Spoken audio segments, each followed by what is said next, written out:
Good afternoon, friends and fans of The Buzz with DJ Don. We are only 4 subscribers away from our goal of 1,000, which is huge.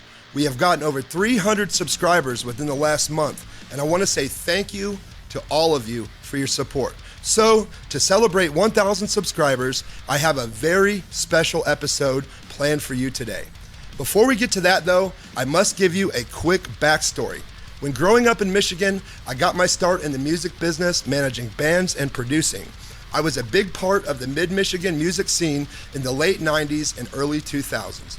I used to hook bands up with interviews with my good friend, former Q106 radio DJ, Brian Christie, and he would interview them on his show.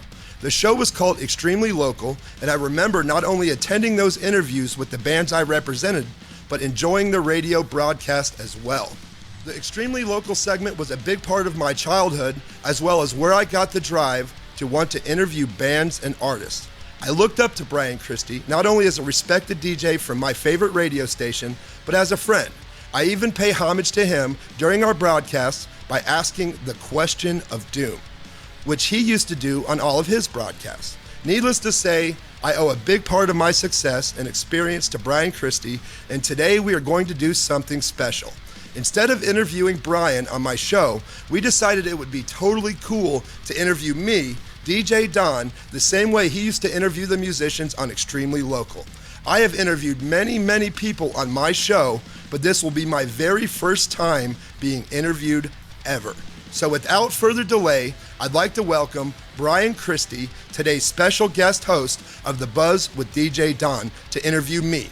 Brian Christie, welcome. Don, thank you so much. That is an incredibly kind introduction. I really appreciate all the kind words and excited to take this opportunity to talk to you, my friend. It's been a minute. Yeah, how you doing, man? It's been a long time. Yeah, it's good, man.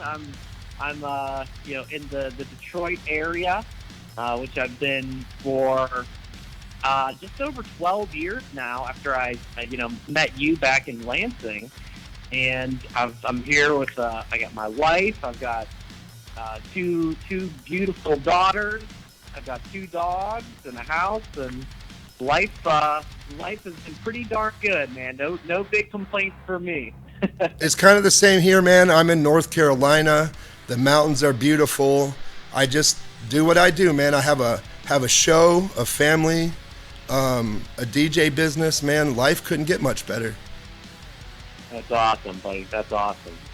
So yeah, and I wanted to start off this interview because I thought back and I started at Q106 in February of 2004.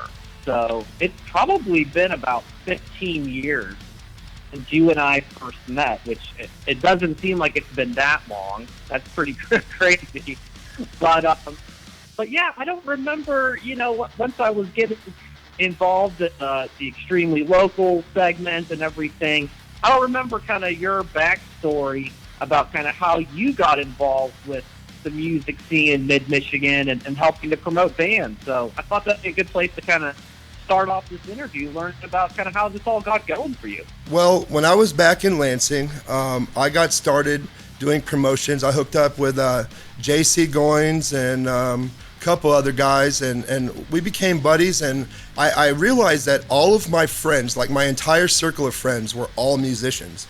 And being, having the technology background and being kind of technology savvy, I kind of introduced that to all my friends. We started making CDs and distributing CDs. Before you know it, I was helping out with security, selling tickets.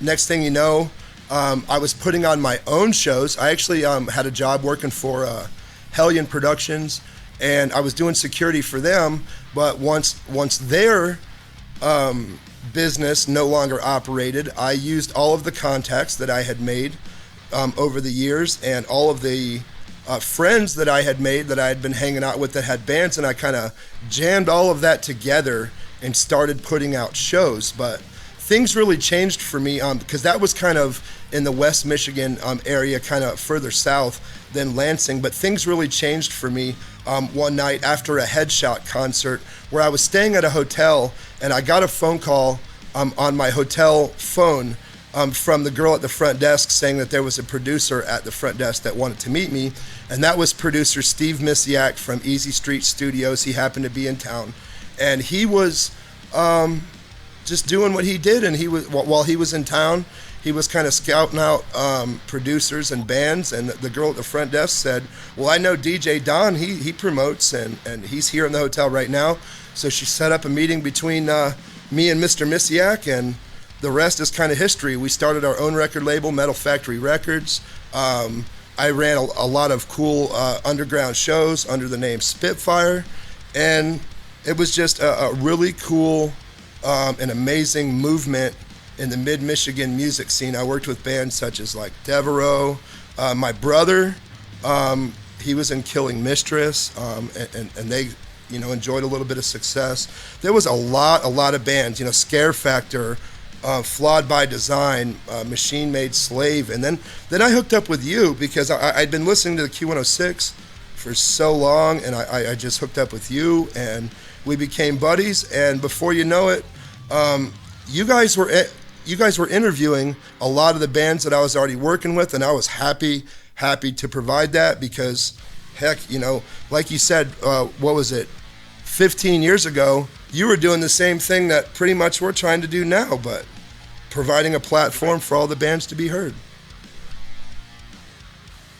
Yeah, that's really cool. And for me, I mean, it's awesome hearing that story. And for me, you know, when I started at Q106, I'm from Pittsburgh originally. So, you know, I'd moved to Lansing, and I didn't really know anyone. You know, I was meeting my coworkers, and I had one friend from back home for me that lived about an hour away. So I really liked getting to know these local bands and hearing some of those names that you mentioned, like Devereaux and Scare Factor. It was really cool for me, you know, not just for giving the platform for them to get their exposure and get their music out to our area, but just to kind of get involved in the local community. So that was something, you know, it was great meeting you and talking to you and all the different bands that were around during the time. So I thought that was just something that was really, really special to me. So then you've been in North Carolina now for how long now? It's been a little while, right? Yeah, I got here in 2006. I used to vacation here quite often, but I moved here permanently in 2006. Okay, so yeah, you've been there for quite some time.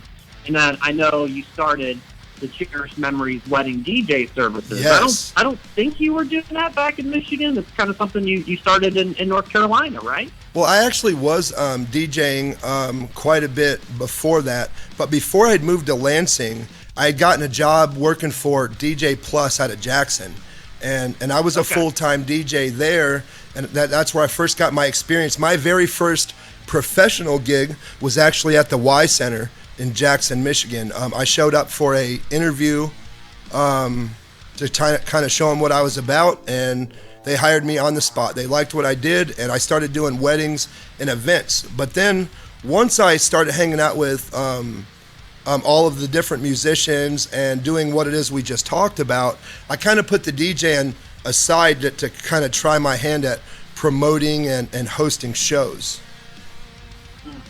So now that I'm in North Carolina, it's kind of a full-time thing. I actually hooked up with some people because for those of you that haven't been to Franklin, North Carolina, and the area that I live in, it's a very mountainous area. It's very beautiful. All the postcards and the movies and all the amazing footage that you see of the beautiful mountains and all of that, that's literally where I live. It's right in my backyard. So a lot of people come here to get married and to honeymoon and to have parties and to be social.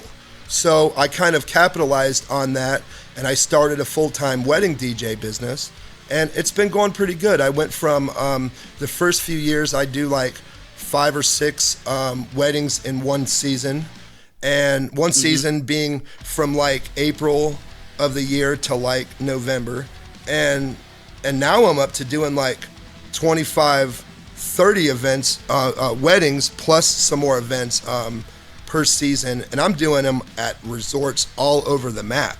with you doing the wedding DJing and everything, and about how well that's gone for you. Something that you're incredibly proud of is the Wedding Wire Couples Choice Award winner, and I think you've done that 4 times now. Yes, that's right. Tell me a little bit about that. That's got to be a huge sense of pride. So, for those of you guys that are familiar with weddings and online, you know that Wedding Wire is like the go-to website for anything wedding related online. So, as a wedding vendor, we can register for a website on Wedding Wire, and that will allow us to collect all of our reviews from all of our former clients. So when we do a wedding, we send a link to all of our clients and ask them to rate us on how good we did on the wedding. I think there's like 5 things that you can get rated on or whatever. And as long as you get 80% or better on your ratings over the course of the year, you get eligible for the Wedding Wire Couples Choice Award, which is awarded to the Wedding Wire affiliates that deserve it. So not only did I get 80% or better, but I've been on Wedding Wire for 4 years now. I've collected right at about 100 reviews. About a third of my clients have reviewed me. I'm at about 100 reviews, and I still carry a 5.0 score on Wedding Wire, which is completely amazing. That's awesome, man. I mean, that's why I put you in rare company when it comes to having such stellar reviews.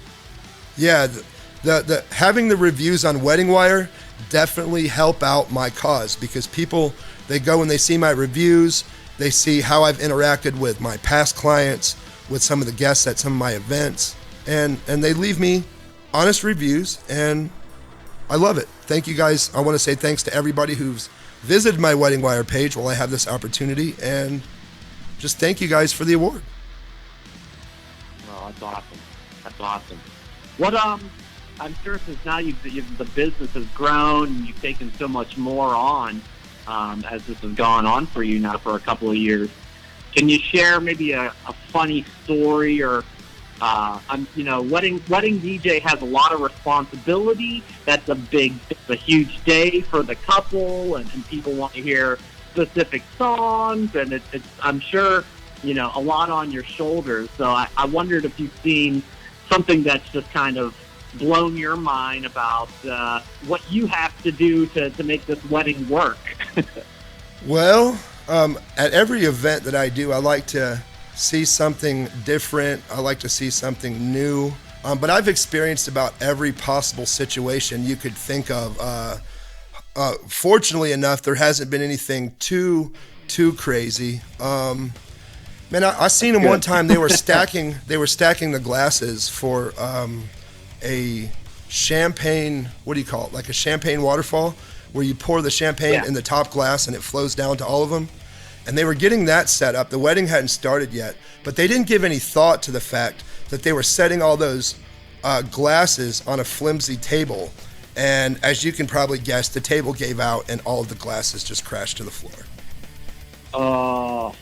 Now that had nothing to do with me though. Like I was just a DJ, right? And I was setting up my equipment, but it kind of blew my mind to see all those glasses fall and hit the ground. Yeah, that's when you kind of just, well, I'm carrying on. I'm just going to continue to do what I'm doing. Yeah, just do what I do, man. Just sorry about your luck. Can somebody get these people a broom? I need to get back to setting up the DJ equipment. Oh man, that is funny. I mean, I'm sure that the people who are responsible for the table and everything, there's probably a big pit in their stomach. I've seen every possible situation. I've seen dogs that were in weddings. I've seen people throw chickens. I've seen fights at events. I've seen people get mad and want to fight me because I didn't get their request out in time and they had too much to drink. Right. I've seen people spill stuff, drop stuff. I've seen the cops come because the music was too loud. I mean, you name it. We could go on for hours and hours and hours about all the crazy things that I've seen at weddings and events. Well, I think that's probably a on one hand, though, that's part of the fun of the job, is that probably no two weddings are the same and no two events are the same. It's always something that's going to keep you on your toes. So I was playing, I recently played Clemson University. I was contracted to go out to Clemson and DJ for a big alumni dentist tailgate party that had thousands and thousands and thousands of dollars being spent. And we were DJing the pre-party, the tailgate party, over on the camp lot. And when the game got started, everybody left for the game, and I went to go tear down, and I hadn't had plans to attend the game because I actually had to get to another event. And I went to drive out of there, and I was completely blocked in, and there was nothing I could do because everybody was at the game and with all of their keys and stuff like that. So I'm like completely blocked in and couldn't get out of where I was parked and loading up. So I went and started asking people at different campsites who belonged to what vehicle, and somebody told me that they belonged to such and such vehicle and that was their parents' vehicle, and if I went and opened the vehicle and the keys were in it, that we'd be able to move that vehicle and I'd be able to get out. So I said, okay, great, cool, we're gonna do that. So I went up to the vehicle to check and make sure it was unlocked, with permission. And when I opened the vehicle, I seen the guy's brother, which was the owners of the vehicle's son, teenage son, having sex with his girlfriend. Oh my God, it's amazing. So yeah, it don't get much crazier than that. But go Clemson, guys. Indeed, man. That sounds like a hell of a party. Wow. I didn't stick around after that. I had to get going. Yeah, exactly. Let's wrap this up here, right? But hey, you talked about it in your intro, man. The show, the buzz with DJ Don, and it sounds like you've been doing this for a little bit now, and the success keeps growing. Talk a little bit about kind of what you wanted to get out of this show and kind of where you see it headed. Well, I have a lot of spare time on my hands because I am a full-time DJ. On the weekends, I'm usually at an event, DJing, doing lights.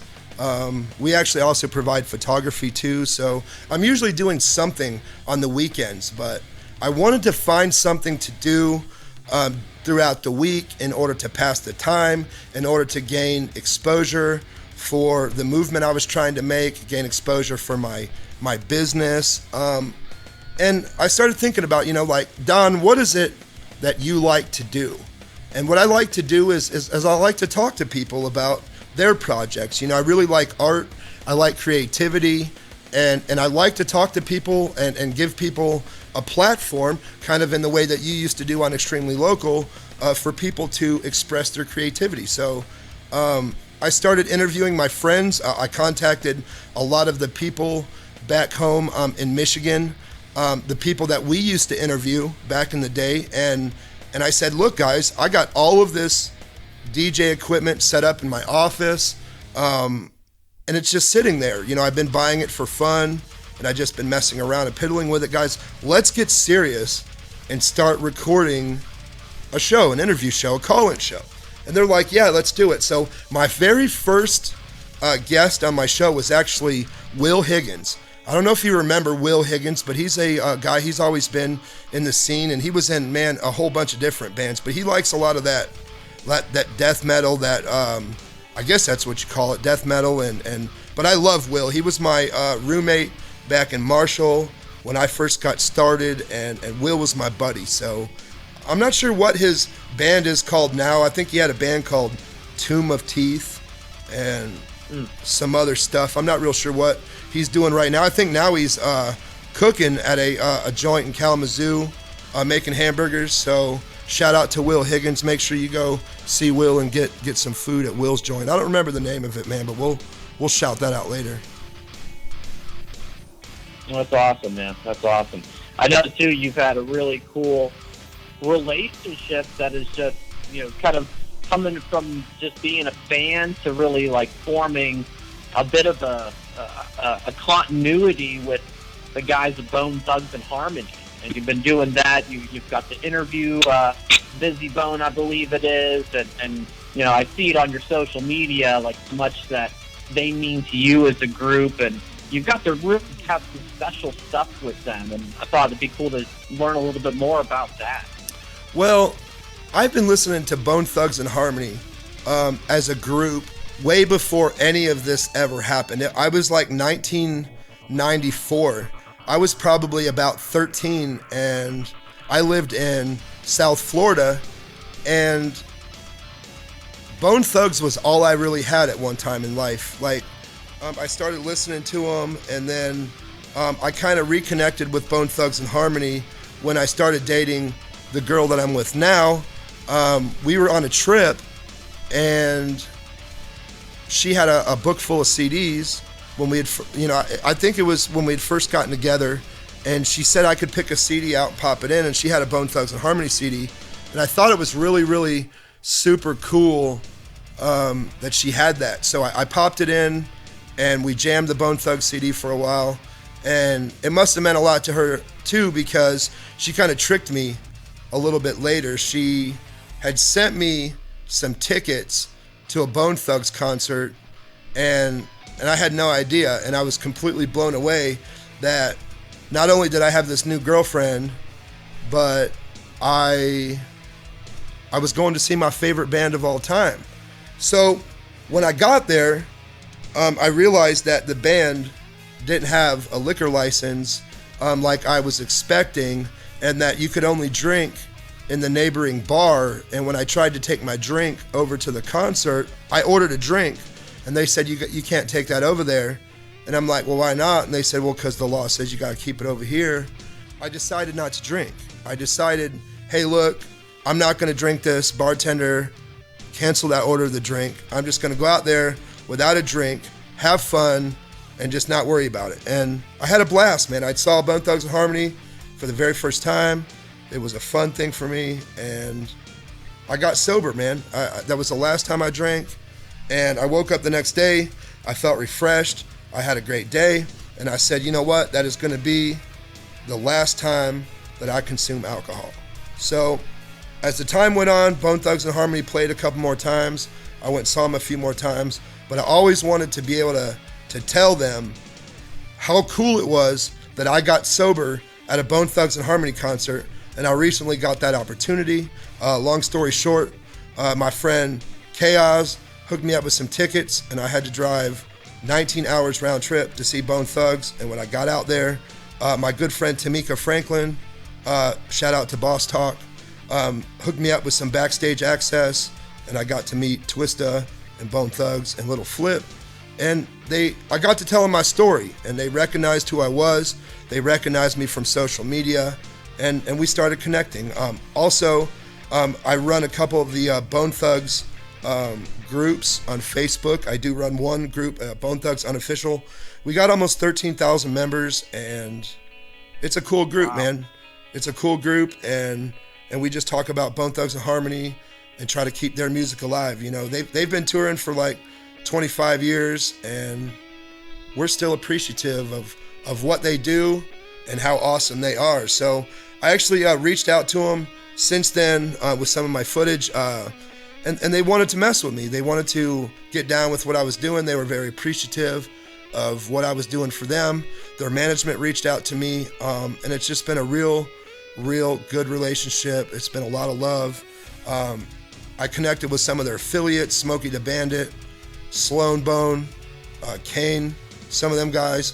It's just been all love from there, and I've had a really good ride hanging out with Bone Thugs and Harmony. Actually, Busy Bone actually shared our interview on his social media yesterday. Like, that's been the #1 video on my channel for the last 2 days, because Busy Bone shared the video to all his followers yesterday. So thanks to everyone, for real, who've been watching the Busy Bone interview, and for those of you who haven't seen it, make sure you guys check it out. BusyBoneTheInterview.com. Check it out on YouTube.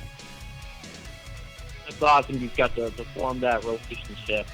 And I want to get a little bit more into how you touched on not having a drink at the concert and sticking with that. And I know for a lot of people, they struggle with the idea of sobriety if they're trying to be clean and sober living, and maybe it just they run into pitfalls It happens, right? We're human, we make mistakes. What sort of advice, do you have about what you've gone through in your experience that maybe people can kind of lean on to see how you've been able to do what you've got to do for 5 years now? So the best advice that I have for anybody that wants to have a drink is there's so many things out there that tell us that we have to drink. There's so many triggers, there's so many opportunities to drink, but there isn't that much telling you that you don't have to drink. So what you have to do is you have to tell yourself whenever you get the urge to drink or the thoughts about drinking in your head, you can say, look, my life is better than this and I don't have to drink. Because sometimes drinking is all people know. So when they deal with stuff, they drink and it becomes an issue for them. But if you continue to tell yourself that you don't have to have that drink, as long as you don't take that first one, you won't take that second one. So that's kind of how I feel about it. You have to stay away from the first drink. There's no justifying it. There's no saying, hey, I'm just going to have one and it'd be good. I'm going to have two and be fine, because one or two leads to three or four, which leads to being intoxicated, which leads to problems, which leads to a DUI, which might lead to anything. So you can't have that first drink, and you have to tell yourself you don't have to drink. You have to find reasons not to drink. Period. Yeah. Yeah, I think that's important. I think having friends and family around you to support your decision too, sure, and not bring Definitely. on those extra pressure. I think that's important too, having that support system to really, hey, this is what I want to do, and don't put anything extra on me on it. I think it's something that's a big thing for people as well. Sure. I know we've got just a little bit more time here, and we've talked about the music in the local scene and Bone Thugs. I like that. I think you're like me, that sometimes your musical flavors can be kind of all over the board. Sure. When it comes to the different types of music that we listen to. What's kind of you've been playing lately? What's some of the stuff that catches your ear that you really like? Man, Bone Thugs and Harmony, definitely. I've been listening to them for 25 years. I'll always represent Bone Thugs and Harmony. I love them guys. I also really like Breaking Benjamin. They're one of my favorite bands. They got back together. Well, I shouldn't say they got back together. They literally lost all of their members but their singer, and he formed a new band. Let's be correct on that. He formed a new band, and they started putting out new CDs. So Breaking Benjamin's really amazing. I've seen them a few times. Five Finger Death Punch is one of my favorite bands of all time. I actually recently had a chance to hang out with Ivan from Five Finger Death Punch, and he actually signed my arm. Ivan from Five Finger Death Punch signed my arm, and I got it tattooed over. So, Ivan, thank you very much for the tattoo. He didn't tattoo me, but he signed it. We got a tattoo artist. It was really cool. I still listen to like some old stuff like Heart. I like Phil Collins. Okay. Phil Collins, Tears for Fears. I really like The Script. They're an Irish band. The Script is really cool. I like Bruno Mars is cool. I don't really listen to a whole lot of pop, but if I had to pick a pop artist, Bruno Mars is cool. But yeah, I like to listen to the Red Hot Chili Peppers. I still listen to Metallica. I know you're a huge Metallica fan. Big time, yeah. Oh, yeah. I remember that. But yeah, and I like to listen to all the local stuff. I listen to Smokey the Bandit. For those of you guys that haven't checked out Smokey the Bandit, we need go ahead and listen to him. He's from Chicago. He's hooked up with Bone Thugs and Harmony, Harmony House Entertainment, The Life. So make sure you guys check out Smokey the Bandit.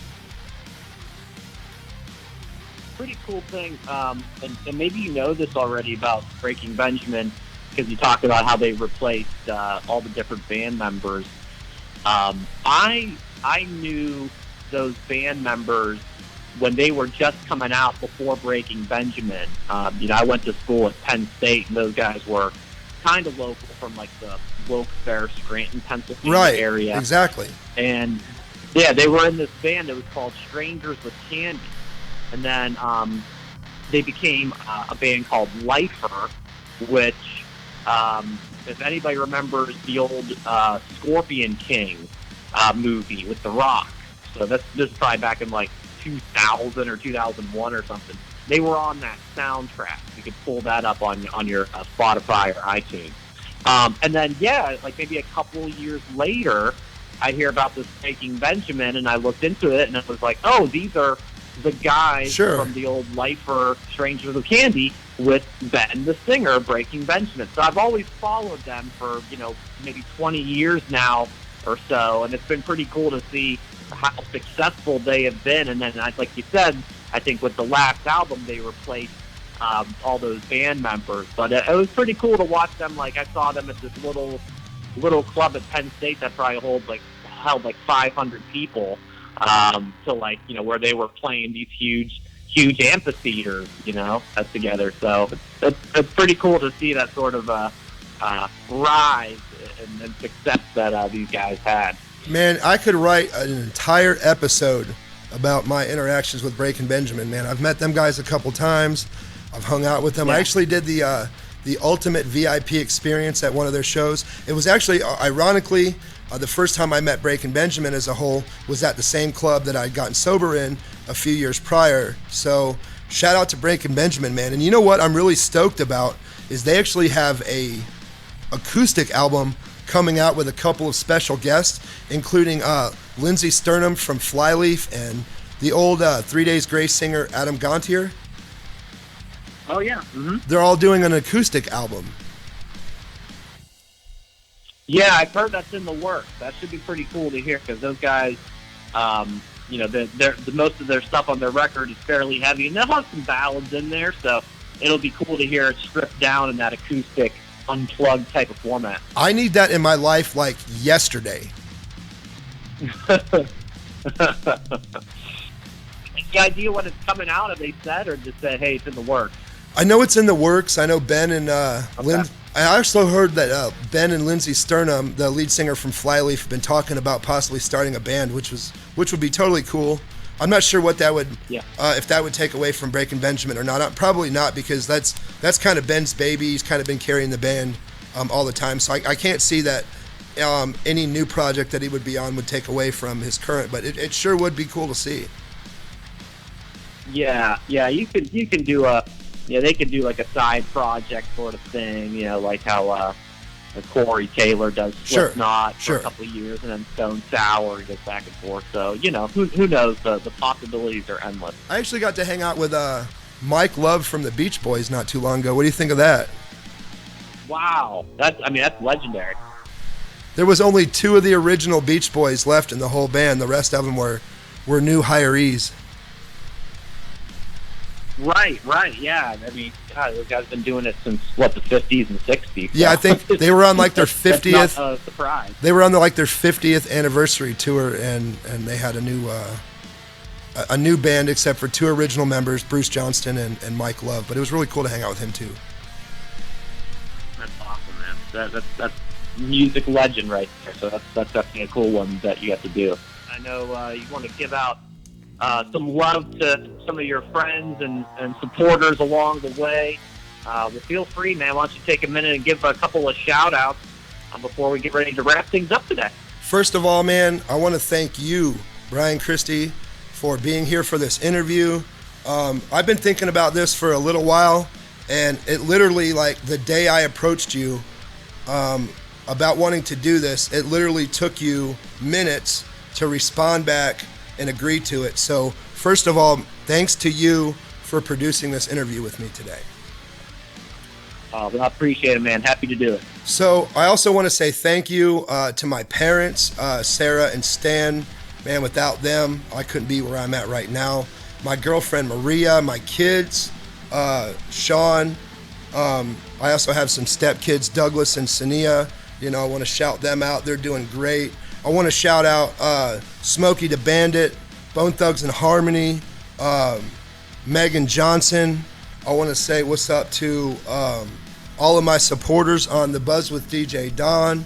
I want to say what's up to all of my clients, man. Thank you so much for making me the #1 rated wedding DJ in my area. I want to say thank you to, man, there's just so many people to say thank you to. Bone Thugs and Harmony, Ivan Moody from Five Finger Death Punch. I want to say thank you to T. Lee, all of my former guests on the show, all the people that are going to do my show. I want to give a shout out to Charlie Engine. He's the new drummer from Five Finger Death Punch. I got some stuff in the works with him. I just want to say what's up to everybody who's listening to this interview, man. I am so appreciative that you guys continue to watch and share my show and check out my news. And so please keep doing it. Subscribe. I also want to give a shout out to my little brother, Sean Rye. Rest in peace, Sean. I love you. I want to say that's it, man. I love all y'all. Well, hey, my friend, this has been great catching up. I wanted to wrap things up, as you talked about in the introduction. That's something I'd wrap up my extremely local interviews with, the question of doom. What do you think? Are you ready? All right, man. You owe it to me. All right, bro. We'll see what you think about this one. But if you had to choose one and you couldn't have any other for the rest of your life, what style of food would you have? So, like, think about, like, you know, if you had to pick only one, like Italian, Mexican, Chinese, barbecue, you know, anything like that. You can only pick one, and you can't have anything for the rest of your life outside of that category. What are you going with? That's an easy one, Mr. Christie. I'm going to go with All-American because I am a sucker for a good bacon cheeseburger, dude. I will eat a bacon cheeseburger once a day if I was allowed. I know for all of you health nuts out there that are saying that's not good for you, I don't care, because one of my guilty pleasures is bacon cheeseburgers. Yeah, there's nothing wrong with that, man. No, that's fine. So you're pushing the tacos and the pizzas aside, and it's bacon cheeseburgers all the way. Yeah, I never really was much of a taco person anyway, and pizza's cool, but nothing compares to a good bacon cheeseburger. Good deal. Well, that's what I was wondering. Like, this could, you know, some people, I like it all, and some people, like, yeah, they have their more, you know, these are kind of my favorite things, and we roll with that. So I'm glad that'll work for you. That's fine. But you and the bacon cheeseburgers are good to go then. Definitely.